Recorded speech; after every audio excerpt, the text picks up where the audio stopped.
Buenas noches, hermanos, que el Señor les bendiga grandemente. Estamos hoy en el hogar de la familia Matarrita Acosta y Murillo. Así hemos determinado que se convierte en esta noche en el templo para la congregación de la Iglesia La Gracia. Le damos muchas gracias a la familia que nos ha recibido, un grupo de hermanos que estamos acá previamente. Tuvimos un tiempo de oración. Y si usted quiere que tengamos una petición, entonces simplemente póngame algo ahí en el WhatsApp y vamos a estar también orando por ello. Vamos a continuar con la serie que empezamos la semana anterior y le llamamos Jesús el Predicador. Ahorita estamos como en un tiempo de introducción a la enseñanza y vamos a llamar el tema de hoy Diferentes al Mundo. Diferentes al mundo, vamos a tener dos puntos, un llamado al cambio y lo que debe ser un cambio real y con una conclusión. Vamos a ver si el tiempo nos rinde para que tengamos los beneficios que el Señor quiere darnos. Un llamado al cambio. El pastor Samuel Pérez Millo dice muy acertadamente en su estudio sobre la doctrina de la salvación que la Biblia no es un libro de información. O sea, nadie puede tomar la Biblia para informarse, solamente para conocer alguna historia bíblica. La Biblia no es un libro de información, es un libro de formación. A través de ella conocemos cuáles son los principios divinos que el Señor quiere que obedezcamos para bendición de nuestra vida. Así que la palabra del Señor se estudia para alcanzar una mente renovada que va a permitir una transformación de vida, un cambio de vida. Este cambio de vida no se puede dar en una persona que no tenga a Cristo como único y suficiente Salvador.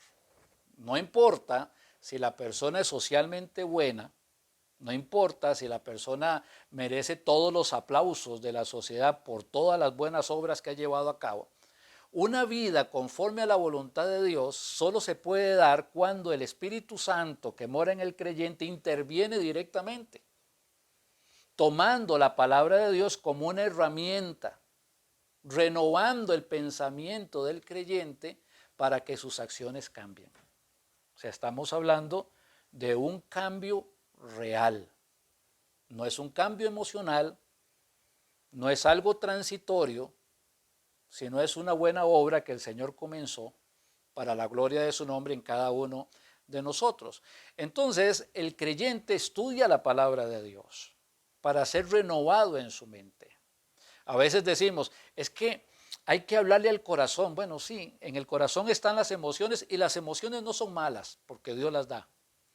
Pero lo que necesitamos es hablar a la razón, a que la gente comprenda lo que está haciendo, cuáles son los errores que comete en su vida, cuáles son los pensamientos contrarios a la voluntad de Dios, que se puede humillar ante la poderosa mano de Dios, cambiar su postura y obedecer lo que dice.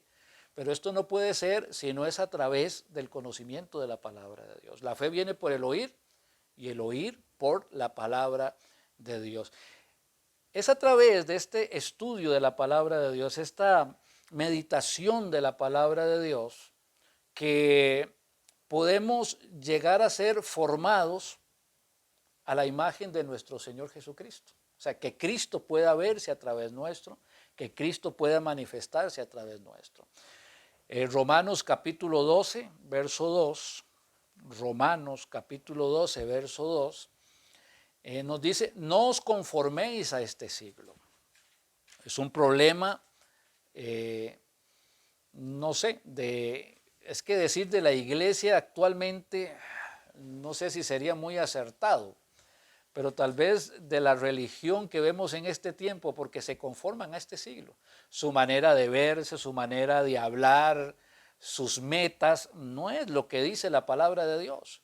Y entonces el texto de Romanos 12:2 nos llama a que tengamos un cambio de pensamiento. No os conforméis a este siglo, no lo hagamos, sino transformaos por medio de la renovación de vuestro entendimiento, para que comprobéis cuál sea la buena voluntad de Dios, agradable y perfecta.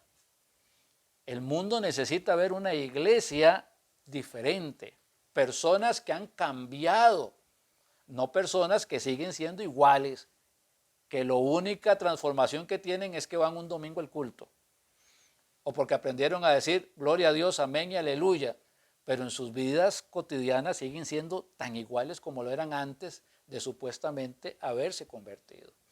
Dice Romanos capítulo 8, verso 29, porque a los que antes conoció también los predestinó para que fuesen hechos conforme a la imagen de su Hijo. Y si yo lo miro de manera personal, si me pregunto, ¿la gente ve en mí al Señor Jesucristo? En las decisiones que tomo, en la vida que llevo, en el trato con mi familia, con los compañeros de trabajo, la gente ve en mí al Señor Jesucristo. No solo cuando hablo, no solo cuando predico, no solo cuando estoy llevando el mensaje, sino en la vida normal, en la vida cotidiana. La gente ve en mí al Señor Jesucristo. Porque si soy creyente, esto debería ser una consecuencia, no un anhelo, no una meta, una consecuencia. Porque a los que antes conoció también los predestinó o los destinó de previo por medio de la renovación de nuestro entendimiento, para que lleguemos a ser conformados a la imagen de su Hijo, para que Él sea el primogénito entre muchos hermanos. La Biblia, volvamos a la palabra de Dios, es la herramienta del Espíritu Santo. Es con lo que trabaja el Espíritu Santo para conseguir el propósito de Dios. Sabemos que la Biblia es un libro de inspiración divina, no humano. No es una creación de hombres, es una creación divina. Desde Génesis 1:1 hasta Apocalipsis 22:21, toda la Biblia es palabra inspirada de Dios. Toda. Y es útil para enseñar, redarguir, corregir, instruir en justicia. Nos enseña lo que está mal en nuestra vida. Nos confronta. Nos redarguye, nos dice que está mal y pone en nosotros un sentimiento que nos lleva al arrepentimiento. Nos corrige mostrándonos cuál es el camino en el que debemos de andar. Y nos instruye para que nunca más nos apartemos de Él. Esto hace la palabra del Señor cuando es estudiada por los creyentes, no cuando es ignorada por los creyentes. En los tiempos del ministerio terrenal, llamémoslo, del Señor Jesucristo, se estudiaba la Biblia. Bueno, el Antiguo Testamento, el Nuevo Testamento no estaba escrito. Sin embargo, como eran personas que no tenían temor de Dios, eran religiosos soberbios. Hay una religión que no es mala, pura y sin mácula, que habla el libro de Santiago, pero en este caso estamos hablando de religiosos soberbios, a los que el Señor llamaba en más de una ocasión hipócritas, escribas, fariseos, hipócritas, etc.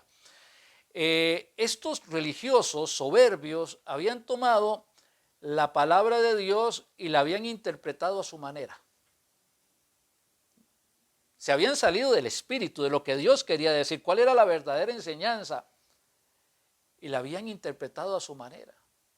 Y no contentos con eso, empezaron a escribir las interpretaciones de ellos, dándoles un valor divino, como si fueran las mismas escrituras, las tradiciones de los ancianos. Le decían al Señor, ¿y por qué tus discípulos no respetan la tradición de los ancianos? La respuesta es fácil. Porque eso es una tradición de hombres, no tiene que ver con Dios. El Señor entonces, Jesús el predicador, empieza a hablar para corregir toda la mala enseñanza que el pueblo en aquel momento tenía y empezarles a mostrar cuál es el espíritu, cuál era el propósito de todo lo que Dios había dicho. Recordamos esas frases ahí en Mateo capítulo 5. ¿Oísteis que fue dicho? ¿Oísteis que fue dicho no matarás? Y la otra frase, pero yo os digo. Y entonces el Señor corregía la enseñanza, le volvía a dar la profundidad que tenía, que el Señor había querido darle desde el principio, para enseñársela en primer lugar a sus discípulos. En primer lugar, a los discípulos. Luego, desde obvio, sería a todos los demás creyentes a lo largo del tiempo. Ahora, estas tradiciones de los ancianos, decía el Señor en Mateo 23:4, le leo, dice, porque atan cargas pesadas y difíciles de llevar y las ponen sobre los hombros de los hombres, pero ellos ni con un dedo quieren moverlas. Y así vivían. Los escribas y los fariseos caminando por las plazas, deteniéndose para hacer largas oraciones, quitarle todo el sustento a las viudas para ser vistos de los hombres, dice la palabra de Dios. No para glorificar el nombre de Dios, sino para ser visto de los hombres. Así que el Señor empieza por corregir. Jesús el predicador, las predicaciones del Señor, las enseñanzas del Señor, es para corregir todo aquello que no se ha enseñado bien. Parece que pues no es un mal solamente de los tiempos del Señor Jesucristo. Satanás en algún momento quiso prohibir las Biblias, que llevaran las Biblias, que nadie leyera la Biblia, etc. Luego, cuando vio que era imposible, quiso sacar todas las cantidades de Biblias y de traducciones para que la gente como que se hastiara, las dejara de leer o se confundieran cuando estuvieran leyendo, o con pensamientos humanos que nada tienen que ver con lo que el Señor quería decirles. Y luego quiso meter falsos maestros dentro de la iglesia, introduciendo herejías destructoras para ir apartando a los hermanos de la fe y para que aquellos que estaban llegando quedaran tan confundidos que nunca llegaran a ser salvos. Pueden ser buenos religiosos, pero sin conocer a Cristo realmente. Y la palabra de Dios dejó de ser enseñada conforme al propósito divino. Mateo 23:15, viendo estas cosas, el Señor decía, ¡ay de vosotros, escribas y fariseos hipócritas! ¿Cuántas personas merecen que el Señor les vuelva a decir esto que le dijo a los fariseos?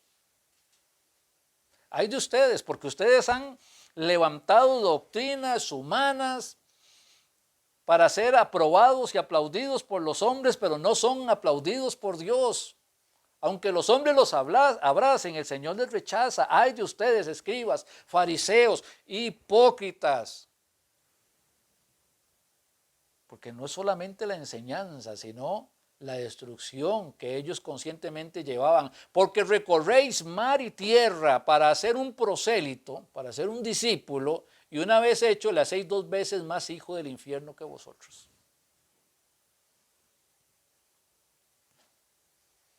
Es que hay que tener cuidado. A veces las personas dentro de una congregación dicen, es que yo quiero servir a Dios. Bueno, buena obra desea, dice la palabra del Señor. Pero el asunto es si está calificado para hacerlo. Si son de esas personas que dicen, es que yo creo, es que a mí me parece, es que yo aquí entiendo por el texto tal cosa, y no es responsable en aprender la palabra de Dios, en orar, en encontrar qué es lo que el Señor está diciendo, y en su atrevimiento le enseña a otras personas de manera errada, esto va a traer consecuencias. Dice el libro de Santiago, hermanos míos, no os hagáis maestros muchos de vosotros, sabiendo que recibiremos mayor condenación. Claro que todo creyente debería ser maestro. Todos. Pero hay que tener cuidado. Hay que tener cuidado. Porque la iglesia es de Cristo. Y las ovejas necesitan recibir los delicados pastos que vienen del cielo, no las doctrinas de los hombres. No, a mí me parece, y con el tiempo dice, es que yo antes enseñaba de esta manera, ya cambié de posición. Es que en la palabra de Dios no es algo que nos podamos dar ese lujo. Y es que la palabra de Dios no cambia con el tiempo, no muta con el tiempo. Así que el significado que tuvo hace 2000 años lo sigue teniendo hoy.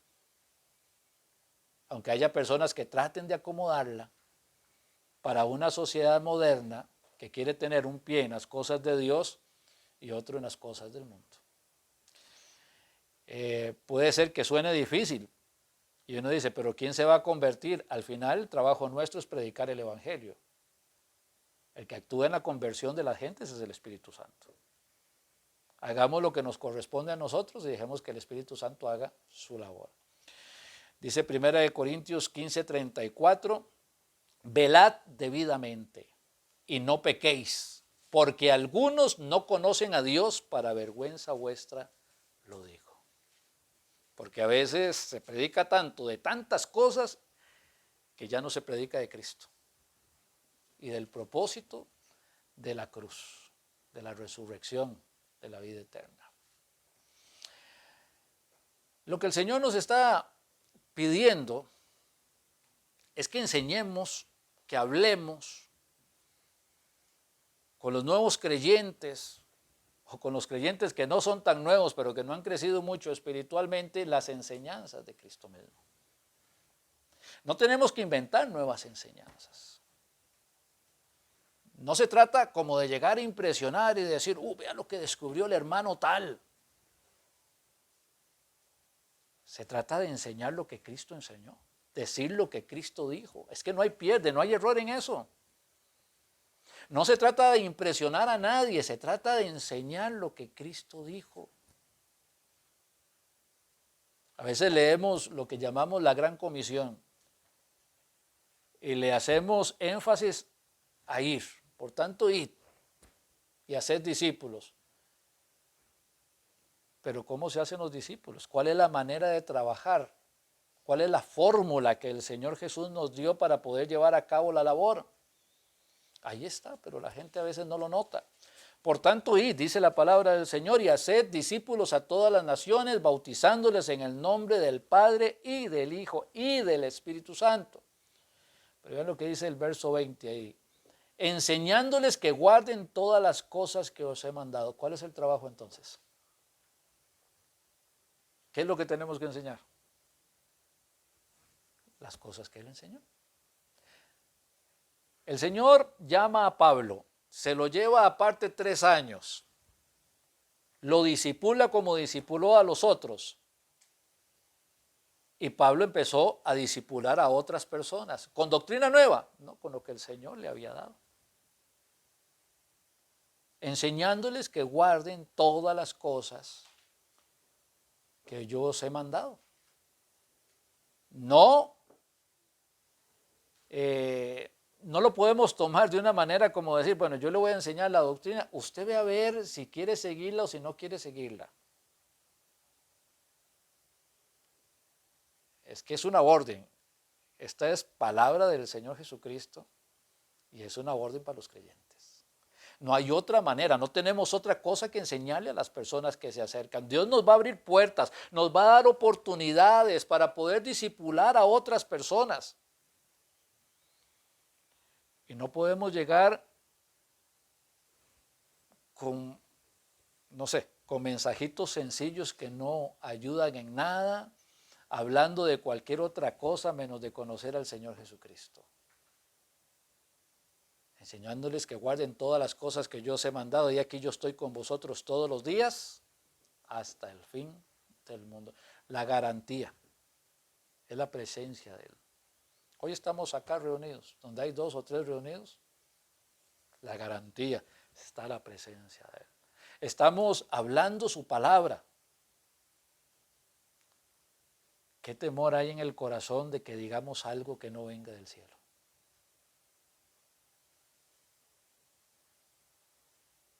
Porque estamos reunidos en su nombre para aprender de Él, no de la sabiduría humana. Así que el creyente es llamado a un cambio, pero el cambio tiene que ser un cambio real. No solamente podemos decir, es que ahora somos nuevas criaturas. No, no. Tiene que manifestarse el cambio. El cambio tiene que ser real. El Sermón del Monte, o así se llega a conocer, que inicia en el capítulo 5 de Mateo y se extiende hasta el capítulo 7 inclusive, el Señor Jesús va a mostrar cuál es la diferencia entre un religioso y su soberbia y un creyente verdadero. Y va a empezar a marcar los puntos muy, pero muy claritos, con mucha firmeza. Si el Señor predicara hoy en algunos púlpitos, alguien se acercaría y le diría, ay, pero no tiene que hablar tan fuerte, no es que eso puede herir la susceptibilidad de este hermano, de aquella hermana, mire, pobrecita aquella señora, no hay que hablarle así. Fieles son las heridas del que ama, dice la palabra del Señor. Así que tenemos que tener cuidado. ¿Por qué? Porque al final, todo lo que el hombre sembrar, eso también segará. ¿Cuál es el final de un religioso en su soberbia que anda discipulando a otras personas? ¿Qué le pasa al final del camino? Durante el camino fue aplaudido, fue respetado y fue admirado, pero ¿qué le pasa al final del camino? ¿Qué va a pasar cuando ese hombre muere? Dice el Señor en ese mismo sermón del monte, ya en Mateo capítulo 7, del verso 21 al 23. No todo el que me dice, Señor, Señor, entrará en el reino de los cielos, sino el que hace la voluntad de mi Padre que está en los cielos. Muchos me dirán en aquel día, Señor, no profetizamos en tu nombre y en tu nombre echamos fuera demonios y en tu nombre hicimos muchos milagros. Y entonces les declararé, nunca os conocí, apartados de mí, hacedores de maldad. ¿Qué final más triste tiene un religioso en su soberbia? Pero todo eso lo hicieron. Sí, lo hicieron. ¿Pero para qué? ¿Para la gloria de Dios o para ser visto de los hombres? Apartados de mí, nunca os conocí, hacedores de maldad. A diferencia de un religioso en su vanidad, el creyente verdadero es humilde. ¿Recuerdan el texto? Humillados bajo la poderosa mano de Dios, para que Él los exalte cuando fuere tiempo. El creyente es humilde. No solamente entiende que es pecador, se sabe pecador y se siente mal por ser pecador. ¿Ha escuchado al Espíritu Santo que le convenció de pecado, justicia y juicio en algún momento y que le guió al arrepentimiento? Y en ese arrepentimiento recibió a Jesucristo para ser el Salvador de su vida. No solamente conoció de la salvación, no solamente llegó a ese punto de decir, sí, qué malo soy, sino que se arrepintió y recibió al Señor Jesucristo, más a todos los que le recibieron, no a los que conocieron, no a los que saben. ¿Cuánta gente sabe este texto y no ha recibido a Cristo? ¿Cuánta gente sabe que solamente con Cristo en el corazón se puede tener vida eterna y todavía no lo tienen? ¿Cuánta gente está dejando para después lo de la salvación de su alma? Mas a todos los que le recibieron, a los que creen en su nombre, les dio potestad de ser hechos hijos de Dios. Y aquí valdría hacer la pregunta. No le pregunto si usted sabe que tiene que recibir a Cristo. Mi pregunta es, ¿ya lo recibió?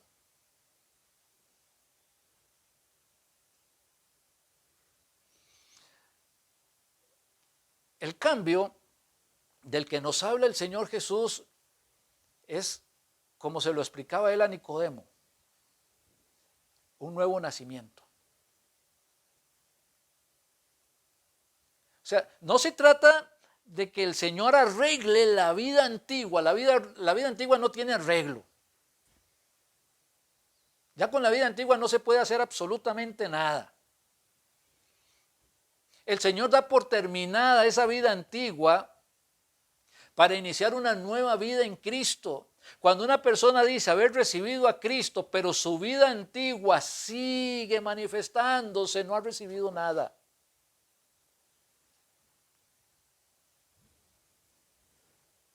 Y el que no recibe ese nuevo nacimiento, no es parte de ese nuevo nacimiento, dice la palabra de Dios, no puede ver el reino de los cielos. Respondió Jesús y le dijo a Nicodemo, de cierto os digo, el que no naciere de nuevo no puede ver el reino de los cielos. Usted que lucha tanto por tratar de portarse de bien, de hacer las cosas bien y que fracasa constantemente, ¿será que todavía no ha recibido a Cristo? ¿Será que no ha nacido de nuevo? Porque déjeme decirle que solo por la fuerza humana nadie puede cambiar. Se necesita al Espíritu Santo en el corazón para que los cambios realmente lleguen a efectuarse. En un vistazo más profundo de una nueva vida en Cristo, entendemos que ahora somos el templo de Dios. Esto es algo que cambia no solamente la experiencia de vida, sino la razón de ser. Es que ya no soy yo, es el Señor que mora en mí. Voy a leerles algunos textos de ese Señor que tenemos ya dentro, de esa consecuencia por haber recibido a Cristo, que es lo que va a permitir un cambio real, absoluto y permanente en la vida del creyente. Dice Filipenses 1:6, estando persuadido de esto, que el que comenzó en vosotros la buena obra, la perfeccionará hasta el día de Jesucristo. Ahí está el Espíritu Santo trabajando. Comenzó en nosotros la buena obra. Y no deja de trabajar, de llevar a cabo esa buena obra. Imagínese alguien que empiece un edificio y que el edificio nunca pasó de un ser, no, nunca avanzó. Pasa un año, es el mismo edificio, pasan 2 años. El único cambio es que se ve más deteriorado, la armazón ya se ve rumbrada, los bloques ya se ven quebrados, algunos caídos, o sea, no hay un progreso. Nadie está edificando. Es una obra abandonada. Bueno, la obra que el Espíritu Santo hace en nosotros no es abandonada, sino que es progresiva. El que comenzó en nosotros la buena obra, la perfeccionará hasta el día de Cristo. O sea, no deja de perfeccionarla. Y es que hay que tener claro, el Espíritu Santo mora en mí. Es que parece que no lo terminamos de comprender. El Espíritu Santo mora en mí. Si soy creyente, soy templo del Espíritu Santo. Y eso es un cambio hacia la santidad. Primera de Corintios capítulo 6, verso 18 al 20 dice, ¿o ignoráis? Esto sería una pregunta retórica. ¿O ignoráis que vuestro cuerpo es templo del Espíritu Santo, el cual está en vosotros, el cual tenéis de Dios y que no sois vuestros? ¿Ignora usted eso?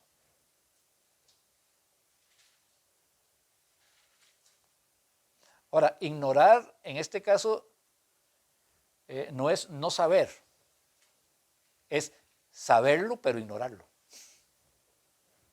O sea, yo lo sé, pero lo ignoro. Yo lo sé, pero vivo como si esto no fuera cierto. Yo lo sé, pero vivo a mi manera, no le doy oportunidad al Espíritu Santo. Yo lo sé, pero sigo haciendo con mi vida lo que yo quiero. Si es creyente, como dice, contristando al Espíritu Santo.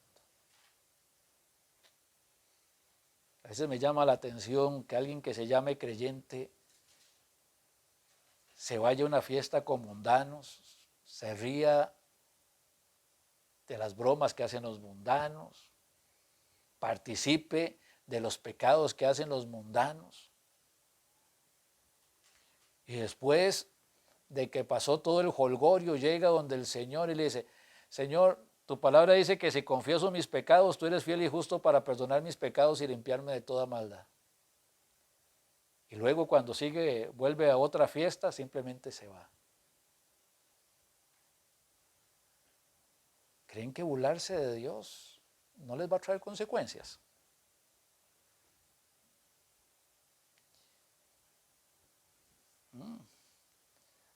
Segundo de Corintios capítulo 6, verso 14 en adelante. No os unáis en yugo desigual. El texto no tiene que ver solamente con el matrimonio.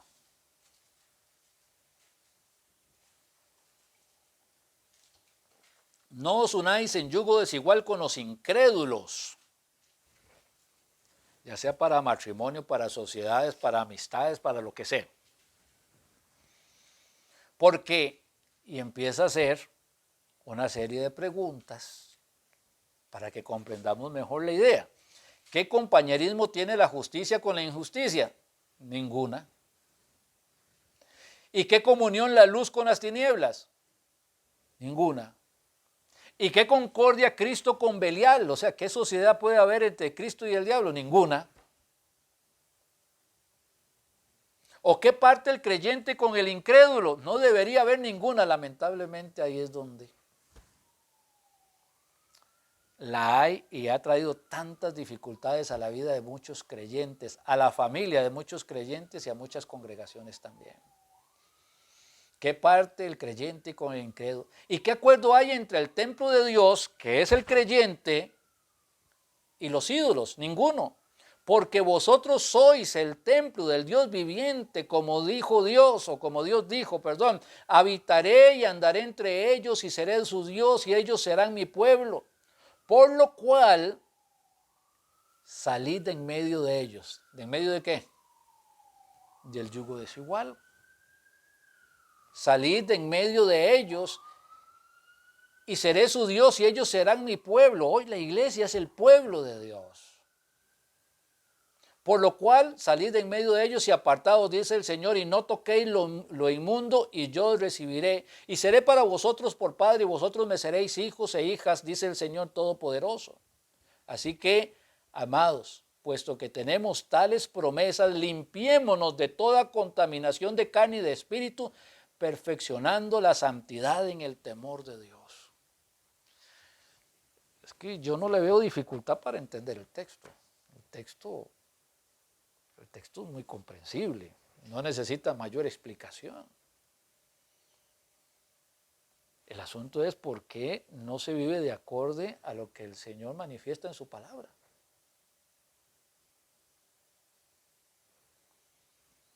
Claro, cuando vienen las dificultades, muchas de las dificultades es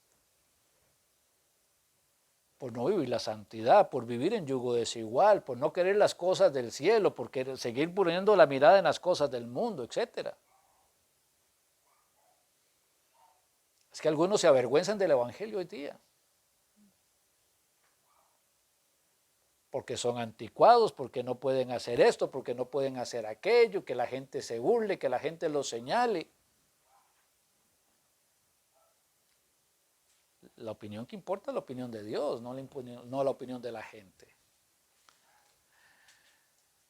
Segundo de Corintios 5:17, de modo que si alguno está en Cristo, nueva criatura. ¿Es usted una nueva criatura?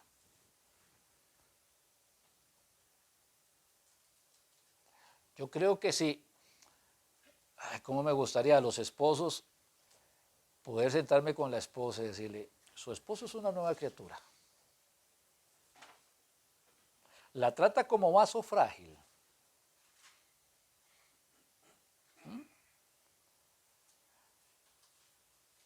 La ama como Cristo amó a la iglesia. Me gustaría preguntarle al esposo, disculpe, ¿su esposa le tiene respeto?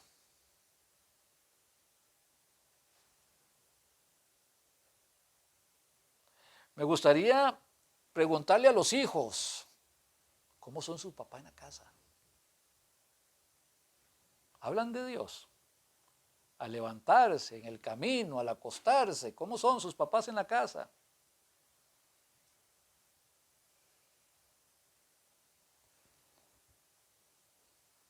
Es usted una nueva criatura. De modo que si alguno está en Cristo, nueva criatura es. Las cosas viejas pasaron. Y aquí todas son hechas nuevas. El reino de los cielos no es una promesa futura. El reino de los cielos es algo presente. La iglesia, los miembros de la iglesia, los creyentes de hoy día, cada una de las personas que han recibido al Señor Jesucristo como único y suficiente Salvador es un ciudadano del reino de los cielos. No tienen que esperar a morirse para hacerlo. Y tiene que vivir en esta tierra como un ciudadano del reino de los cielos. Ya no es del mundo, ya no es semejante al mundo, ahora es contrario al mundo. Dice Primera de Pedro capítulo 2 verso 11, amados, yo os ruego como extranjeros y peregrinos que os abstengáis de los deseos carnales que batallan contra el alma. Ahora, si alguien me dice, es que yo ya no siento tentaciones ni deseo de pecar, empecemos por ser sinceros. La naturaleza carnal está ahí. Y el diablo sabe que está ahí y anda buscando poner tentación para que uno caiga. ¿Ok? Pero la Biblia dice que nos debemos de abstener. Y se puede, claro, por el Espíritu Santo que nos da el poder para abstenernos. Amados, yo os ruego como extranjeros y peregrinos que os abstengáis de los deseos carnales que batallan contra el alma, manteniendo buena vuestra manera de vivir entre los gentiles. ¿Por qué? Porque la gente nos está viendo. Nosotros somos la Biblia que la gente lee todos los días. Para que en los que murmuran de vosotros como de malhechores, porque dices que todos los cristianos son malos, cuando realmente nos lleguen a conocer, glorifiquen a Dios, dice la palabra, en el día de la visitación al considerar vuestras buenas obras. Para el creyente verdadero, ya para ir concluyendo, lo que le causa gozo no es lo que el mundo le ofrece. Algunos hombres sienten gozo porque tienen la esposa y tienen aparte de la esposa a otra persona, o ahora pasa igual con las mujeres y supuestamente hay que llenarlos de aplausos porque son personajes increíbles. ¡Qué bárbaro! Tiene 2 mujeres, 3 mujeres. ¡Ah, qué increíble! Eso les causa gozo. Al creyente eso no le causa gozo, eso le causa indignación. Lo que le causa gozo al creyente es la santidad, es la paz con Dios. Cuando entremos en la enseñanza de las bienaventuranzas, bienaventurados sois cuando hablen mal de vosotros. Pero ¿cómo? ¿Cómo vamos a ser felices porque hablen mal de nosotros? Sí, porque somos creyentes. Qué bonito. Nos están identificando con Cristo. Y por eso están murmurando de nosotros. Qué bien. No, pues a nadie le gusta que hablen mal de uno, pero si es por causa de Cristo, qué bien. Qué bien si no les gusta la manera en que me comporto, qué bien si no les gustan los consejos que les doy, qué bien si me rechazan para que los tenga que acompañar a algún lugar porque saben que los voy a fastidiar con la palabra de Dios. Qué bien, qué bueno. Es que no tengo otra razón de ser, otro propósito de vida. Un creyente verdadero no encuentra gozo en el mundo, encuentra gozo en la palabra de Dios y en vivir conforme a la palabra de Dios. Terminando, la religión con apariencia de piedad no cambia al hombre y tampoco lo salva. Es un engaño.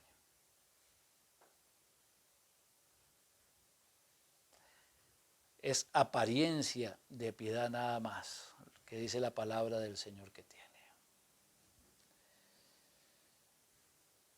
Le decía el Señor a los escribas y fariseos de aquel tiempo, y se los dirá también a los de este tiempo y a los de todos los tiempos. Mas, ay de vosotros, escribas y fariseos hipócritas, porque cerráis el reino de los cielos delante de los hombres, pues ni entráis vosotros, ni dejáis entrar a los que están entrando.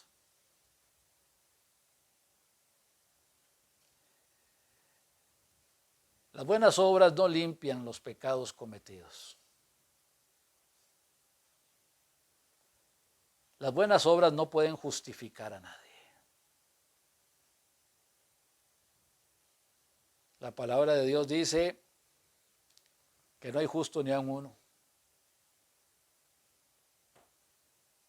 Que no hay quien entienda, que no hay quien busque a Dios. Todos se desviaron, ahora se hicieron inútiles. No hay quien haga lo bueno, no hay ni siquiera uno. Así que por más buenas obras que haya hecho delante del Señor, es un pecador y no es justo.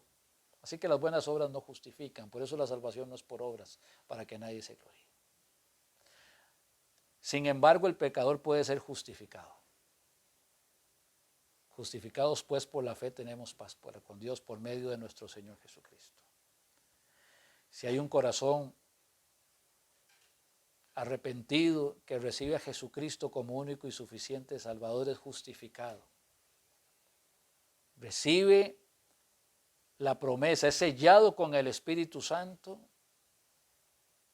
y no solamente va a tener un propósito de cambio, sino que va a tener un cambio real, seguro, consistente, evidente en medio de una sociedad que está sumida en las tinieblas.